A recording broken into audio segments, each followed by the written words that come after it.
Good morning all of you.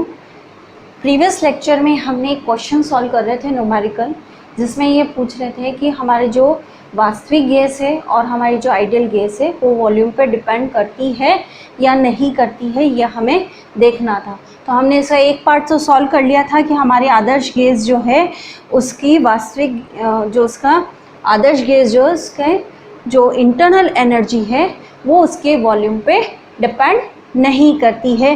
That means du/dt is equal to क्या आया था आपके, 0 आया था। आज हम उसका सेकेंड पार्ट सोल्व करेंगे और वो सेकेंड पार्ट ये है कि हमें सॉल्व करना है कि रियल गैस के लिए जो आपका इंटरनल एनर्जी है वो आपके वॉल्यूम पे डिपेंड करती है या नहीं करती है, यह हमें सॉल्व करके देखना है। तो हम सेकेंड पार्ट उसका यानी कि केस सेकेंड सॉल्व कर रहे हैं फॉर रियल गैस। अब हम जानते हैं कि रियल गैस का अवस्था समीकरण क्या होता है, P + A/v² v - b is equal to RT। ठीक है, हमारा आइडियल गैस के लिए हमने कैसे सॉल्व किया था, PV = RT लेके करा था। बट हमारे रियल गैस के लिए जो अवस्था समीकरण होती है वो क्या होती है, P + A/v² v - b is equal to RT। तो ये आपकी फर्स्ट नंबर की इक्वेशन, चाहे आप उसको कंटिन्यूएशन में कर लेना। P + A/v² is equal to RT/v - b, P + A/v-2 is equal to RT v - b का इनवर्स। अब हम क्या करेंगे, इसको हमें सॉल्व करना है।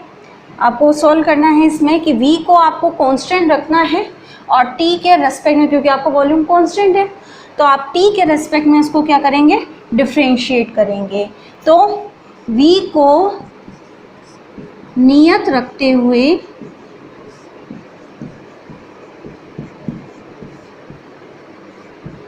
t के सापेक्ष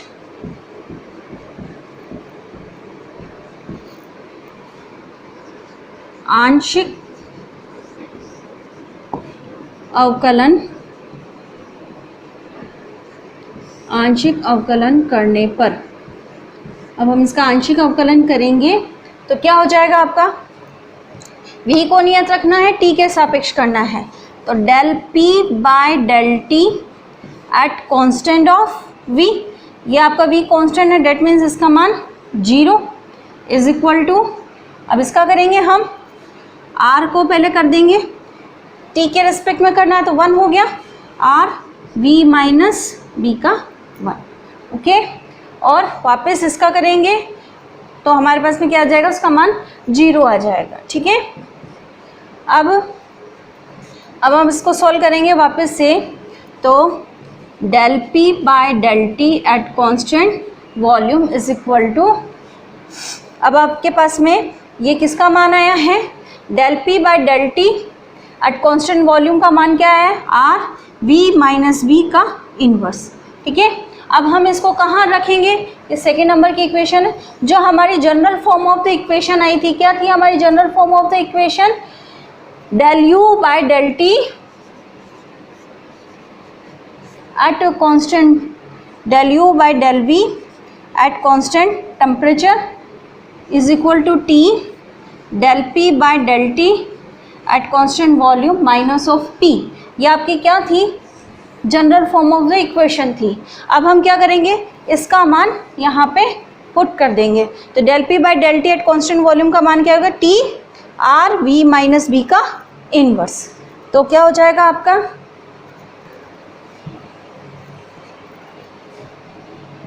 del_u/del_v एट कांस्टेंट टेम्परेचर। ठीक है, नेक्स्ट यहाँ पे रखेंगे t r v - b का इनवर्स माइनस ऑफ p। ठीक है, अब हमारे पास में क्या है, अवस्था समीकरण del u/del v at constant T.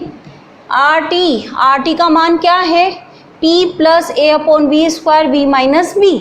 तो हम क्या करेंगे, इसका मान पुट कर देंगे P plus A upon V square V minus B, और ये वाला वापस यहीं पुट करेंगे v माइनस बी का इनवर्स माइनस ऑफ p। ये तो कैंसिल आउट हो गया आपके, ठीक है।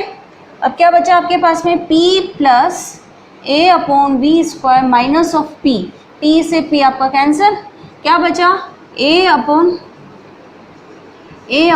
We square. That means del u by del v at constant temperature का मान आपके पास में कुछ आया है, इज नॉट इक्वल टू 0। तो हम ये क्या कह सकते हैं कि हमारे वास्तविक गैस की जो आंतरिक ऊर्जा है वो आयतन पर डिपेंड करती है, ठीक है। तो रियल गैस की जो वॉल्यूम, रियल गैस की जो इंटरनल एनर्जी है depend on the volume, okay. क्या बोलेंगे हम कि हमारे वास्तविक गैस की जो आयतन है, इंटरनल एनर्जी है, आंतरिक ऊर्जा है, वो आपके आयतन पे डिपेंड करती है। कब, जब आपका टेम्परेचर क्या हो, कांस्टेंट हो, ठीक है, क्योंकि ये नॉट इक्वल टू 0 है। जबकि हमारी आइडियल गैस थी उसमें du by dv eight constant temperature का मान 0 आया था। तो आपका जो आइडियल गैस है उसके लिए तो आपका डज नॉट डिपेंड करेगा वॉल्यूम पे, और it is depend on volume. तो ये आपका आज एक न्यूमेरिकल का दोनों पार्ट सॉल्व हो गया है। नेक्स्ट हम इसमें ही कंटिन्यूएशन में ये जो चीज़ पढ़ी है हमने, उसी से रिलेटेड हम आज एक इम्पोर्टेंट टॉपिक पढ़ेंगे, और वो इम्पोर्टेंट टॉपिक है आपका जूल थॉमसन इफेक्ट। ये जूल थॉमसन इफेक्ट आपके यूनिट नंबर 4 में भी है और आपके इसमें यूनिट नंबर 2 में भी है। तो आप एक टॉपिक कहीं से भी पढ़ लें, चाहे यूनिट 4 का पढ़ लें और चाहे इसका पढ़ लें, एक ही बात है। तो अब मैं यहीं पढ़ लेते हैं। तो आपके सबसे मेन है कि ये एक तरीके से यूँ भी कह सकते हैं कि जो आपकी मैक्सवेल इक्वेशन है उसकी एप्लीकेशन हो सकती है, और चाहे आप इसको एक से भी पढ़ सकते हैं कि आपके जूल थॉमसन इफेक्ट होता क्या है, या जूल थॉमसन प्रसरण गुणांक म्यू एच क्या होता है। तो आपका हेडिंग क्या हो जाएगी,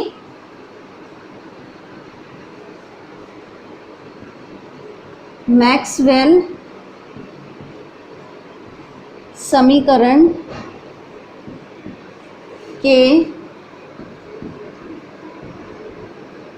अनुप्रयोग।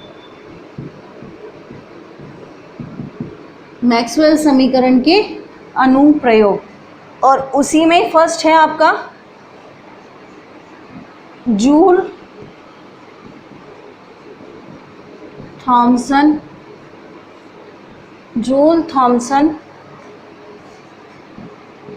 प्रसरण गुणांक म्यू एच, ठीक है। सबसे पहले हम इसको समझते हैं कि ये जूल थॉमसन इफेक्ट या जूल थॉमसन एक्सपांशन कोफिशिएंट होता क्या। कोफिशिएंट तो बाद में निकलेगा, बट ये जूल थॉमसन इफेक्ट होता क्या है। जैसे आपके कोई भी गैस लिया आपने, और अगर हम उसको हाईली प्रेशराइज करते हैं, हाईली प्रेशराइज करने के बाद में जब हम उसको लो प्रेशर यानी कि हाई प्रेशर से लो प्रेशर की ओर फ्लो करते हैं, प्रवाहित करते हैं, तो उसकी आंतरिक ऊर्जा में कमी आती है, यानी कि उसका तापमान गिर जाता है। इसी ही इफेक्ट को ही हम क्या कहते हैं, जूल थॉमसन प्रसरण, यानी कि एक तरह से क्या हो रहा है, इनके मॉलिक्यूल्स का एक्सपांशन हो रहा है। तो क्या होगा, जैसे ये मॉलिक्यूल्स हैं, इनको हाईली प्रेशराइज करके और आपने क्या करा, उसको बाद में उसको लो प्रेशर की ओर प्रवाहित किया, यानी कि हाई प्रेशर से लो प्रेशर की ओर जब हम किसी गैस को प्रवाहित करते हैं तो उसके तापमान में कमी आती है। अब ये तापमान में कमी क्यों होगी, क्योंकि उनके मॉलिक्यूल्स को हाई प्रेशर के रेस्पेक्ट में क्या होता है, लो प्रेशर के अगेंस्ट में वर्क करना पड़ता है, और वर्क क्या करते हैं, वो अपनी इंटरनल एनर्जी को खोकर ही उसके अगेंस्ट वर्क करना पड़ा। तो क्या होगा, जब हम भी कहीं वर्क करते हैं तो हमारे तापमान में क्या हो जाती है, कमी आती है, हमारी एनर्जी का लॉस होता है। तो इसी इफेक्ट को हम क्या बोलते हैं, जूल थॉमसन प्रसरण, जूल थॉमसन एक्सपांशन। ठीक है, तो उसने एक वैसे भी एक प्रयोग किया था कि उसने एक पोरस प्लग वाला एक्सपेरिमेंट है, और पोरस प्लग एक्सपेरिमेंट में उसने पहले तो गैस को क्या करा, हाईली प्रेशराइज कर दिया, फिर यहाँ पर पोरस प्लग लगा दिया, और उसके बाद में उसको बाहर से क्या बहुत प्रेशर देके लो प्रेशर की ओर प्रोवाइड किया। तो उसने ये देखा कि हमारे जो गैस है उसके तापमान में कमी आ रही है। इसी इफेक्ट को हम क्या बोलते हैं, जूल थॉमसन प्रसरण। एक बार वापस बोलते हैं, जब किसी गैस को उच्च दाब से निम्न दाब की ओर प्रवाहित करते हैं तो उसके आंतरिक ऊर्जा में कमी आती है। इसी इफेक्ट को हम जूल थॉमसन प्रसरण कहते हैं। अब इसमें एक आपका गुणांक, क्योंकि हम अभी ये नई चीज़ पढ़ रहे हैं कि होता है क्या, वो हम यूनिट नंबर 4 में पढ़ेंगे।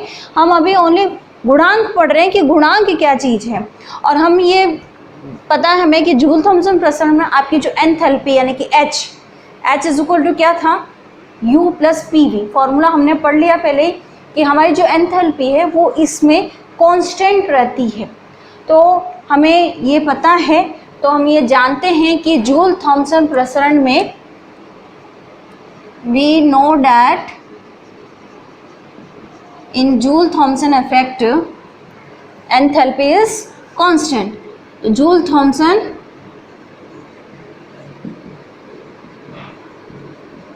जूल थॉमसन प्रसरण में एंथैल्पी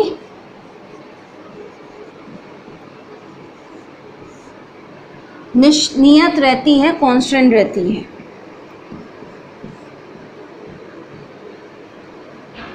नियत रहती है, अतः क्या हो जाएगा, H क्या हो जाएगा, नियत।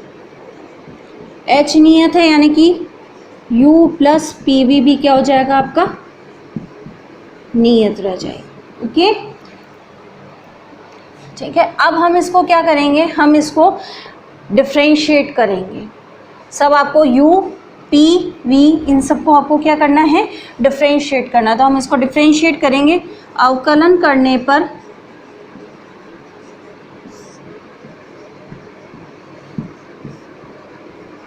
इसका क्या हो जाएगा, du, इसका vdp प्लस pdv, कांस्टेंट का आपका 0 बन गया। ठीक है, बट du हम किससे जानते हैं, हमारे second and first law of thermodynamics से। du इज इक्वल टू क्या था, TdS माइनस PdV, यही था, plus vdp plus pdv is equal to 0। PdV आपका कैंसिल आउट हो गया, क्या बचा, TdS plus VdP is equal to 0।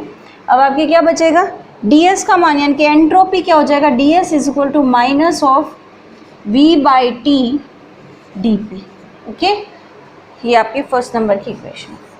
अब आपको इससे पता चल रहा है कि हमारी जो अव्यवस्था फैल रही है, यानी कि एंट्रोपी एक तरह से क्या, डिसऑर्डर ऑफ एनी सिस्टम। तो ये जो अव्यवस्था फैल रही है वो किस वजह से फैल रही है आपकी, या तो प्रेशर की वजह से या टेम्परेचर की वजह से, क्योंकि वॉल्यूम तो वैसा का वैसा ही है। तो ये किस पर डिपेंड करी, किस, यानी कि हमारी जो एंट्रोपी है वो किस वजह से हुई, T और P की वजह से ही आई है। तो अब हम इसको क्या करेंगे, हम इसको वापस पार्शियल डिफ्रेंशिएट कर सकते हैं। तो अब हम क्या करेंगे, इसको DS आपका मान आ गया क्या है, माइनस V/T dP। अब अव्यवस्था हमारी V और T और P के बीच में है। डैट मीन्स हम लिख सकते हैं अतः कि हमारा जो S है वो फंक्शन हो जाएगा किसका, T और P का, क्योंकि टेम्परेचर और प्रेशर में ही आपकी अव्यवस्था फैली है। तो अब हम इसको क्या करेंगे, पूर्ण अवकलन करने पर, पूर्ण अवकलन करा हमने इसका, तो क्या आ जाएगा आपका, ds इज इक्वल टू क्या हो जाएगा आपका, del S by del P at constant of T। ठीक है, और ये dP plus del S by del T at constant of P dt। ठीक है, ये आपके सेकंड नंबर की इक्वेशन। अब हम इसको क्या करेंगे, ds को यहाँ पुट कर देंगे। तो पुट 2 in 1 पुट करेंगे, del s by del p at constant temperature dp plus del s by del t at constant pressure dt is equal to क्या हो जाएगा, minus of v by t dp। Okay, ये आपका solution. ठीक है, अब हम क्या करेंगे, इसको हमारा मान इसका चाहिए हमें, तो हम क्या करेंगे, इसको D del S by del T at P D T का मान हमें निकालना है। तो क्या करेंगे, minus of del S by del T P D T is equal to क्या हो जाएगा आपके पास में, v by T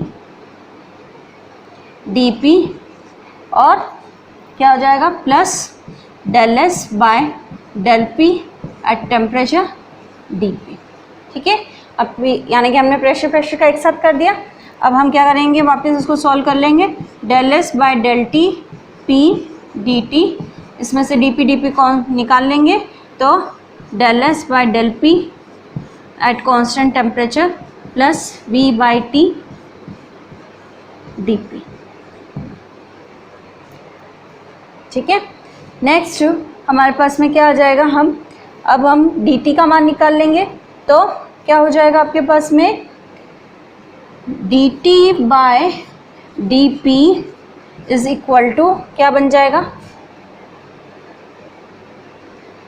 minus of del S by del P at T plus v by T upon, ये वाला फैक्टर इधर चला जाएगा, del S by del P at pressure. Third number की इक्वेशन। अब हम फोर्थ नंबर का जो हमारा मैक्सवेल इक्वेशन था उसको इसमें यूज़ करेंगे, क्योंकि हमारे पास में ये जो बनी है ये इक्वेशंस, उसको यूज़ करना हमें फोर्थ नंबर। तो हमारा जो फोर्थ नंबर का मैक्सवेल इक्वेशन है, फ्रॉम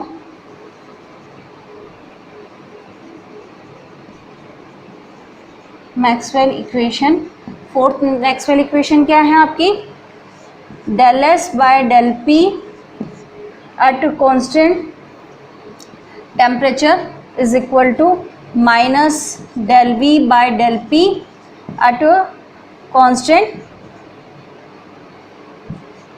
यह आपकी है फोर्थ नंबर की इक्वेशन। अब हम क्या करेंगे, आपके del S by del P at constant temperature, ये वाला जो मान है वो हम इसमें यहाँ पे पुट कर देंगे, पुट 4 in 3।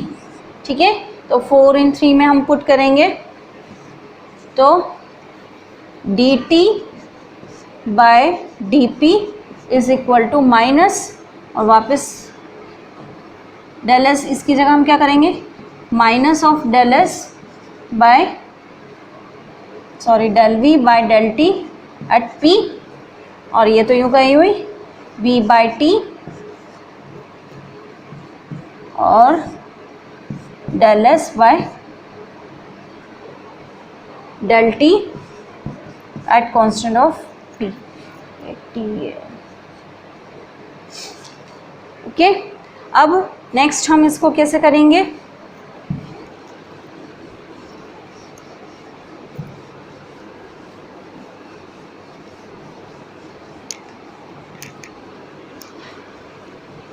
इसको फर्दर सोल्व कर लेंगे हम, dt by dp is equal to del v by del T minus v by T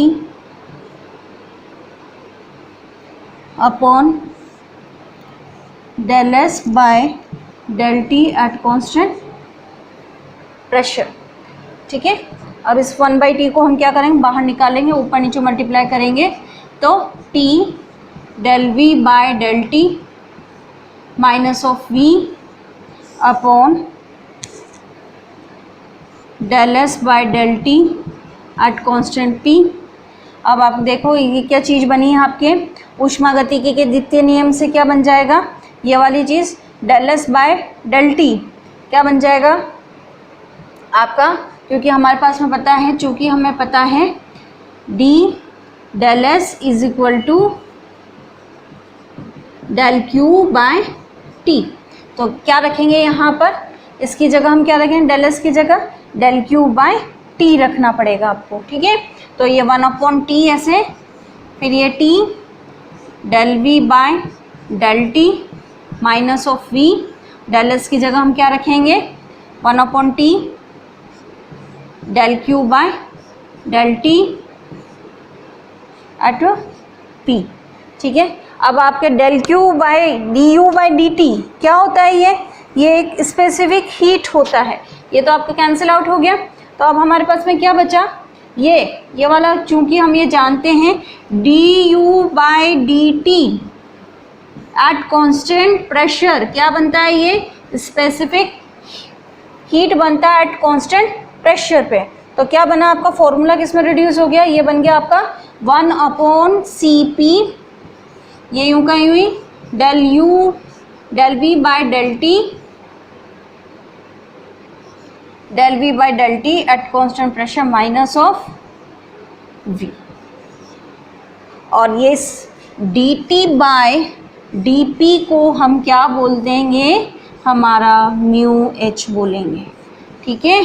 तो ये आपका क्या है, जूल थॉमसन कोफिशिएंट है, और Joule Thomson coefficient mu H, और म्यू एच क्या है D T by D P, यानी कि टेम्परेचर और प्रेशर से रिलेटेड क्या आया है हमारा मान 1/Cp, यानी कि Cp specific heat at constant pressure, T del V by del T at constant pressure minus of V। ये आपकी 5th नंबर की इक्वेशन, ओके।